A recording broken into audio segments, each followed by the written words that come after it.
British Muslims retrace sacred prophetic footsteps from Mecca to Medina. ബ്രിട്ടീഷുകാരായ ഏതാനും ആളുകൾ, ഒരുപക്ഷെ ആദ്യത്തെ UK-കാരായ ആളുകൾ മക്കയിൽ നിന്ന് മദീനയിലേക്ക് തിരുനബി സല്ലല്ലാഹു അലൈഹി വസല്ലം തങ്ങൾ ഹിജ്റ പോയ അതേ വഴികളിലൂടെ സഞ്ചരിക്കാൻ വേണ്ടി തയ്യാറെടുക്കുന്നു എന്നാണ് ഈ വാർത്ത.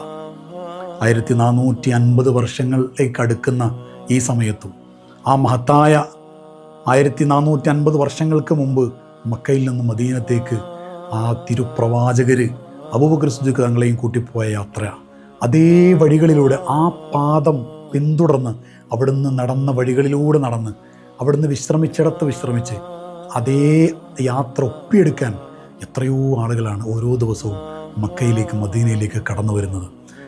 1450 വർഷങ്ങൾക്ക് മുമ്പ് സത്യത്തിന് വേണ്ടി പടച്ചവൻ്റെ വിളിയാളം കേട്ട് നടന്നൊരു യാത്ര ഇന്നും ആവിഷ്കരിക്കപ്പെടുകയാണ്. കോടാനക്കോടി ജനങ്ങളുടെ ഹൃദയങ്ങളിൽ ആ തിരുദൂതർ ഇപ്പോഴും ജീവിക്കുകയാണ്. അവരുടെ ഓർമ്മകളിൽ, അവരുടെ നിസ്കാരങ്ങളിൽ, അവരുടെ ചലനങ്ങളിൽ, അവരുടെ സന്തോഷങ്ങളിൽ, അവരുടെ എല്ലാ വേളകളിലും ആ തിരു ഹബീബ് ജീവിക്കുകയാണ്. എന്തൊരു മഹാത്ഭുതം! അവിടുന്ന് നടന്ന വഴികളായിരുന്നു ഏറ്റവും നല്ല വഴികൾ എന്ന് ഇന്ന് ഓരോരുത്തരും ഓരോ സമയത്തും തിരിച്ചറിഞ്ഞുകൊണ്ടിരിക്കുന്നു.